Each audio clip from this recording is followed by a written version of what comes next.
그 한국이 외모 정병이라고 하죠. 이게 되게 심한 편이잖아요. 많은 분들이 이거에 공감하시더라고요. 요즘에는 정말 별의별 기준이 다 나와 있어요. 뭐 중안부가 짧아야 미인이다라는 건 예전부터 나와 있었고 요즘엔 이제 인중수술까지 하잖아요. 인중이 뭐 1.5cm 이하여야 뭐 동안이다. 그리고 골반이 크면 예쁘지만 대퇴골은 크면 안 예쁘다. 뭐 이런 기준도 있고요. 그리고 뭐 흉곽은 70cm 이하여야 된다. 제가 이 영상 준비하면서 조금 조사를 했거든요. 한국 사람들이 사실 되게 똑똑하잖아요. 근데 이 똑똑함이 심지어 이런 외모를 평가하고 분석하는 데에도 쓰이고 있는 것 같아요. 정말 기준이 되게 세세한 걸 보니까.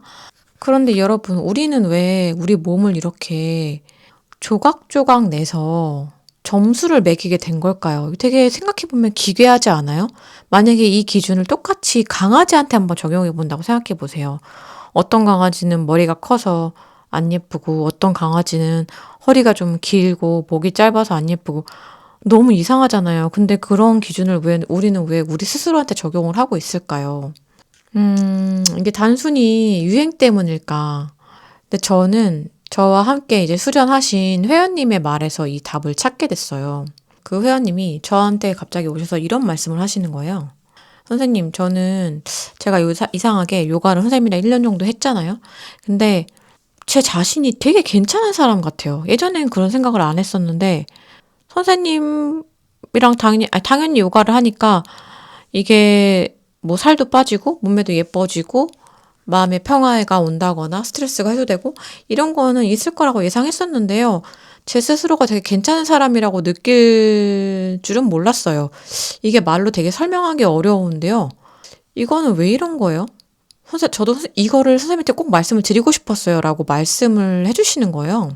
그래서 저도 곰곰이 이제 생각을 하게 됐어요.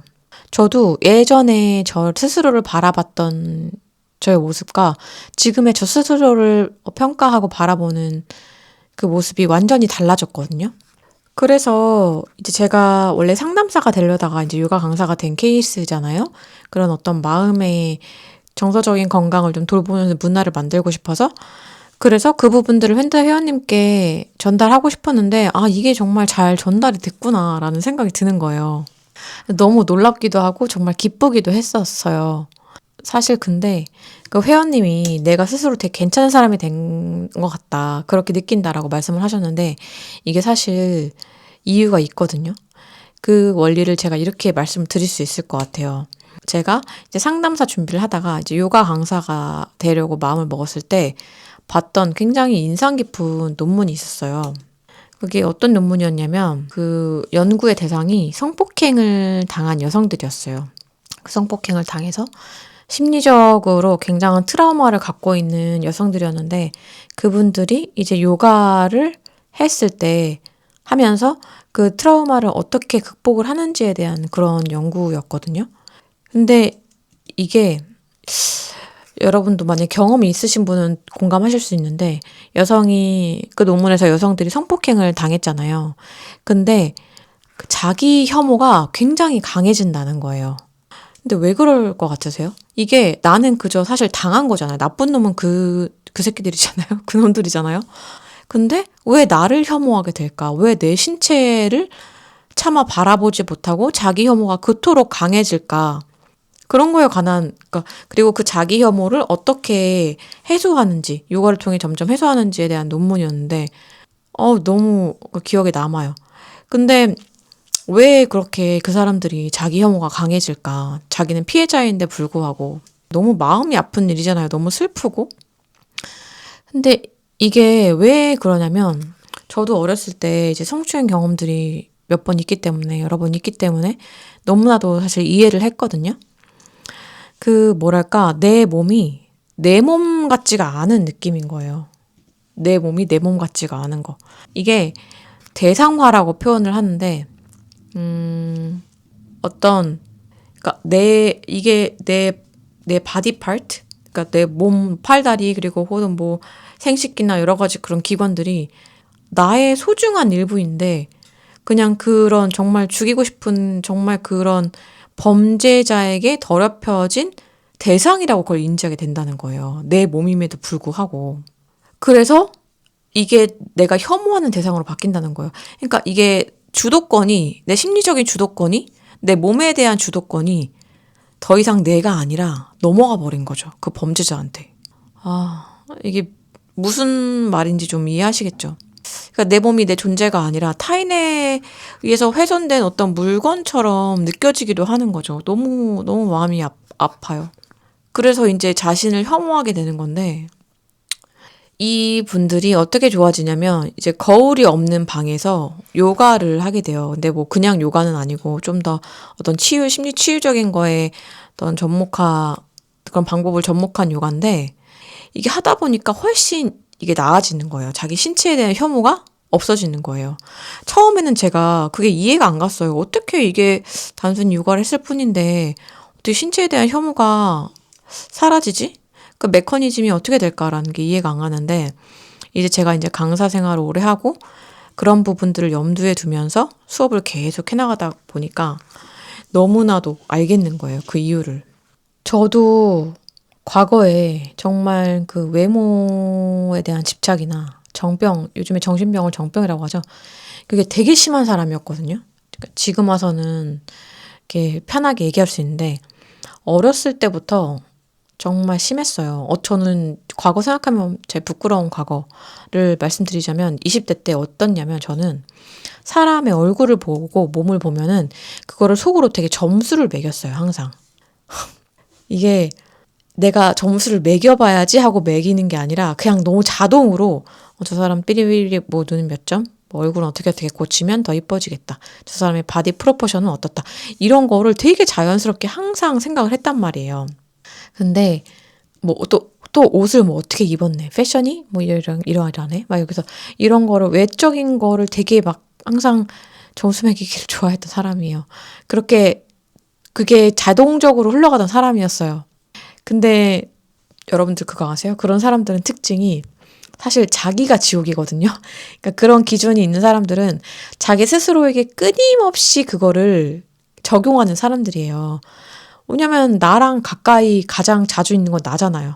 그러니까 나는 거울 보면서 나 스스로에 대해 계속 그렇게 평가하고 난도질하면서 조각조각 내서 점수 매기고 하는 거죠. 그러니까 어떻게 일상이 내 스스로가 이뻐 보일 수 있겠어요? 행복할 수 있겠어요?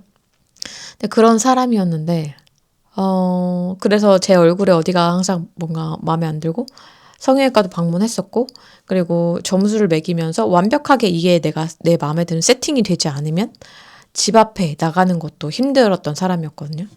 그래서 성형외과를 실제로 가기도 했었어요. 수술을 하려고. 그 당시에는 이렇게 제가 약간 이마나 코가 이렇게 동양적인 라인이거든요. 약간 선이 그렇게 뚜렷하진 않고 이목구비도 약간 오목조목한데 그 당시에는 그 정말 이렇게 볼록 튀어나온 이마와 높은 코가 너무너무 부러운 거예요. 지금은 저는 되게 굉장히 만족하고 저를 이쁘다고 생각합니다. 근데 그 당시에는 그게 너무너무 부러워서 성형수술을 하려고 병원 갔었는데 안타깝게도 이제 제가 그때 너무 바쁘게 살았었고 이제 알바도 하면서 공부를 해야 됐을 것 때문에 너무 시간이 없었고 그리고 딱 시간이 났을 때가 이제 삼성 합격하고 나서 이제 그때였는데 그때가 한 달인가? 되게 기간이 좀 짧아서 그 사이에 수술을 할 수가 없는 시간인 거예요. 그래서 반강제적으로 수술을 못하고 그때 코필러만 한 대 맞았었어요. 수술을 하고 싶었는데 사실 못한 거죠. 지금 와서는 너무 잘했다고 생각하고 하지만, 네. 그래서 아무튼, 실제로 그 성형을 하려고 했었는데, 이 얘기를 꺼낸 이유는 저도 되게 외모 컴플렉스가 굉장히 심했고, 초등학교 때부터 저 스스로를 굉장히 자기 혐오도 심했었어요. 나는 되게 못생기고, 못나은 아이라고 생각했고, 되게 뚱뚱하고 돼지라고 놀림을 많이 받기도 했었고. 그런데 그걸 나 스스로에 대해서 이런 기준을 계속 적용하다 보니까 이제 타인을 바라볼 때도 그렇게 바라보는 거예요. 이 사람은 어떤 사람인지, 이 사람은 어떨 때 행복한지, 어떤 걸 좋아하는지 이렇게 보는 게 아니라 타인의 외모로 옷 입은 거 이런 거를 되게 조각조각 분석해서 평가질하고 있는 그런 사람이 된 거죠, 제가. 근데 이게 어느 순간부터 내가 왜 이러지에 대한 의문을 갖게 됐어요. 나는 왜 이런 사람이 됐지? 나는 왜 이러지? 이렇게 의문을 갖기 시작하고, 그리고 또 제가 상담을 또 2년 동안 받았다 그랬잖아요. 그러니까 상담도 받고 심리 상담 공부도 하고 그 이후에 이제 요가 명상을 하면서 이제 사람이 저는 완전히 바뀌었거든요. 또 신앙 그 종교도 갖게 되고 하면서 사람이 완전히 바뀌었는데 내가 왜 이렇게 생각을 하게 됐을까? 내가 왜 이렇게 외모에 집착하는 사람이 됐을까를 생각해 보면 대부분 타인에게 안 좋은 평가를 듣기 시작하면서부터였거든요. 제가 어렸을 때, 초등학교 때 남자애들이 저를 돼지라고 놀리고 막 저를 막 못 살게 굴고 막 혐오하는 듯이 그렇게 그때부터가 시작이었거든요. 그리고 이번 콘텐츠를 준비하면서 제가 다른 분들의 이제 외모 정병이나 외모 콤플렉스에 대한 영상들을 좀 봤는데 그분들도 이제 대부분 이게 타인의 평가에 대해서 그런 게 시작되신 분들이 많더라고요. 그러니까 자기 스스로, 그러니까 우리가 인간이 사회적인 동물이고, 특히나 더 옛날에는 어떤 정서적인 거에 대한 그런, 뭐랄까, 무례함, 이런 거에 대한 그 감수성이 더 낮았기 때문에 굉장히 타인에 대한 평가를 아무렇지 않게 너무 하잖아요. 그게 그러면서 그분들도 대부분 자기에 대한 어떤 혐오와 자존감의 하락 등을 하신 경우가 많더라고요. 그러니까 이게 생각해보면 공통점이 있는 거예요. 정말 소름 돋는 공통점이 있는 거예요. 그 제가 논문에서 봤던 그 성기행에 대한 트라우마, 나를 혐오하게 되는 그 트라우마도 같은 메커니즘인 거예요. 이게 사실 그 피해자들도 성행을 겪으면서 타인에 의해서 내가 원치 않았더라도 내 몸이 더럽혀졌다고 느끼는 것처럼 나도 내 외모나 신체에 대해서 느끼는 어떤 그 인지도 타인의 비난과 그리고 그것에서 시작하게 된 거죠. 사실 그 타인이 나한테 뭐라고 하든 간에 내 몸은 내 몸을 그 사람들이 어떻게 평가하고 내 얼굴을 평가하든 간에 그 사람들에게 그 비난할 권리가 있진 않은 거잖아요. 그 범죄자들이 내 몸을 범할 그런 권리가 없는 것처럼. 그러니까 그 둘 다 사실 경계를 넘는 거거든요. 어떤 경계선을 넘어버리는 거거든요. 이게 물론 그 트라우마를 겪으신 분들은 어떤 그 사건에 노출되신 분들은 신체적으로도 경계를 침범당했고 심리적으로 침범을 당했고 그리고 타인이 내 몸에나 내 외모에 대한 어떤 평가나 비난 이런 걸 당하신 분들은 심리적인 바운더리를 그 사람들이 넘은 거죠. 그러니까 넘은 거는 그 사람들인데 내가 나를 미워하게 되는 그 원리가 같은 거예요. 이게 왜냐하면 타인에 대한 대상화, 타인에 의한 대상화라고 키워드를 말씀드릴 수 있을 것 같아요. 그러니까 즉 이게 둘 다 나를 나로 보는 게 아니라 타인의 시선에 비친 어떤 대상이나 물건으로 나를 인식하는 거죠. 이게 사실 우리나 외모와 신체를 어떻게 인지하냐면 이게 내 팔이고 내 몸이고 내 가슴이고 내 배고 내 얼굴임에도 불구하고 나의 일부로서 인지를 잘 못하는 것 같아요. 이 시대의 많은 사람들이. 왜냐하면 우리가 거울을 통해 인지하게 되고 그리고 타인의 평가에 대해서 나를 인지하게 되는 거. 그러니까 내가 나로서 인지하는 나의 소중한 존재의 일부로 나의 존재를 인지하는 게 아니라 그냥 대상으로 보는 거예요. 그 사람들의 눈에 비친 대상으로. 이게 어떻게 생각하면 굉장히 무서운 거라고 저는 생각하거든요. 이게 그러니까 나 자신을 나로 인지하지 못하고 타인에게 반사되거나 거울에 비쳐 반사되어 돌아오는 그 대상으로 나를 인지하게 되는 거라니까요. 그러니까 내 몸이 어떤 내 얼굴이 내 것 같이 무의식적으로 이게 느껴지지 않고 타인의 어떤 평가에 내 몸을 타인의 어떤 행동이나 평가에 내 신체와 내 얼굴과 내 몸을 끼워 맞추느라 나를 혐오하게 된 상황. 이게 되게 닮아 있는 거죠. 그러니까 내 몸과 내 존재에 대한 주도권을 타인에게 넘겨주었다라는 거에서 소름 끼치게 닮아 있는 거죠. 근데 그거를 나도 모르게 우리가 하고 있는 거라고 저는 생각을 해요. 이 경계선을 사실 지킬 수 있는 건 나밖에 없는데. 근데 이게 너무 진짜 마음이 아픈 게 이제 이 시대에 많은 분들이 그렇게 스스로를 인지하고 계시고 그 논문에서도 이제 그 성폭행 피해자분들이 요가를 하면서 자신의 몸에 대한 혐오가 사라졌다고 했잖아요. 그 메커니즘이 결국은 뭐냐면, 전 특히나 이게 그 요가의 마음챙김과 알아차림을 접목해서 진행을 하는데, 이렇게 이제 요가를 하고 몸을 움직이는 방식이 나의 신체, 나의 존재를 그냥 나로서 인식하는 데 도움을 준다는 거예요. 이게 정말 중요한 포인트거든요. 그러니까 어떤 거울에 비치거나 타인에게 비친 반사된 존재로서가 아닌 정말 있는 그대로의 나의 존재로서 이걸 받아들이는 게 되는 거예요. 직접적인 감각으로 인해서 나를 인지하게 되는 거죠. 이거 뭐, 왜냐하면 이제 거울이 없는 방에서 움직임을 하게 되잖아요. 이때 이제 어떤 나의 신체를 알아차리면서 움직임을 하게 되거든요. 요가를 하게 되거든요.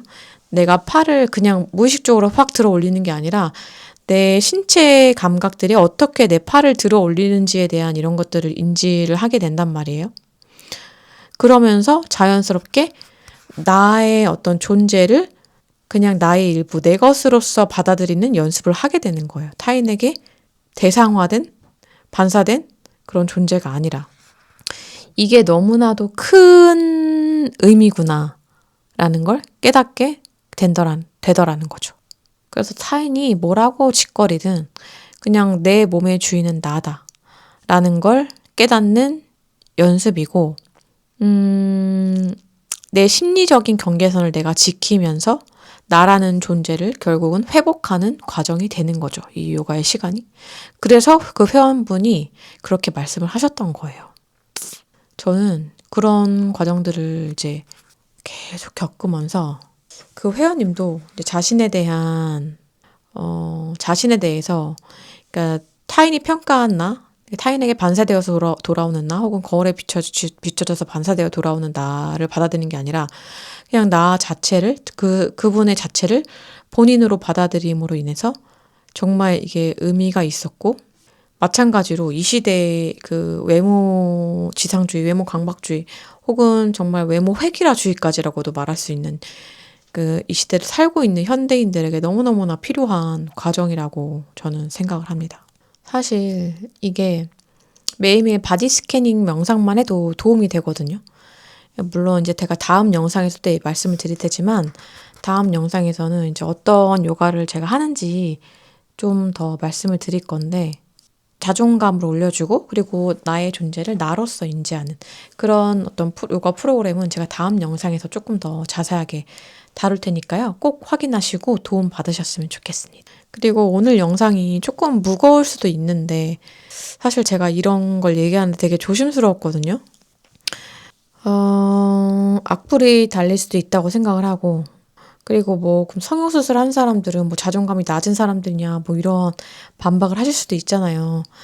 근데 저는 그런 얘기를 하고 싶은 게 아니라 제가 말씀드린 그대로 우리가 우리 존재를 인식하는데 정말 나의 일부로 보는 게 아니라 소중한 나로 보는 게 아니라 타인에게 비춰진 나로 보는 게 익숙해져 있다. 저 또한 그렇고 그건 여러분들의 잘못이 아니에요.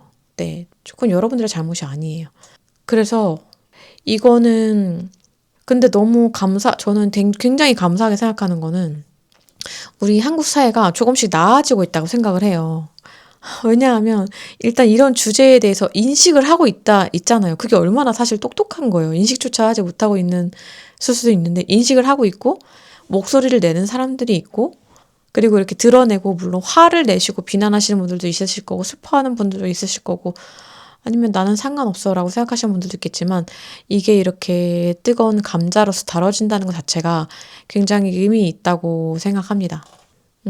그리고 이거는 우리 전 세대에서 정말 우리의 그 베이비 부모 세대분들이 정말 열심히 일을 하셔서 우리나라가 정말 단기간에 말도 안 되는 급격한 성장을 이뤄냈잖아요. 그래서 세대 간의 이제 차이나 어떤 세대 간의 혐오도 조금 커질 수 있는 그런 원인이었다고 생각하는데, 너무 빠르게 세상이 변했기 때문에 이거는 과거의 세대들을 탓하기보다는 우리 세대, 다음 세대가 바꿔 나가야 할, 다음 세대가 노력해야 할 이슈라고 저는 생각을 해요. 그분들에게 어떤 탓을 돌리기보다는 그분들은 그분들 나름대로 너무나도 이 세상을, 우리나라를 정말 애써서 바꿔놨기 때문에, 물론 청년들이 지금 살기 힘든 세상은 맞잖아요. 그쵸?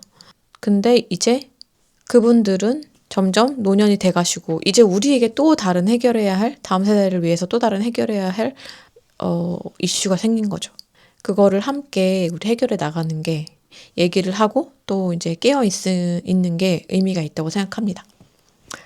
제 영상 끝까지 봐주신 분 계시면 너무너무나 감사하고요. 그리고 댓글이나 의견 자유롭게 달아주시면, 혹은 좋아요, 구독도 감사하겠습니다. 오늘 영상은 여기까지 하겠습니다.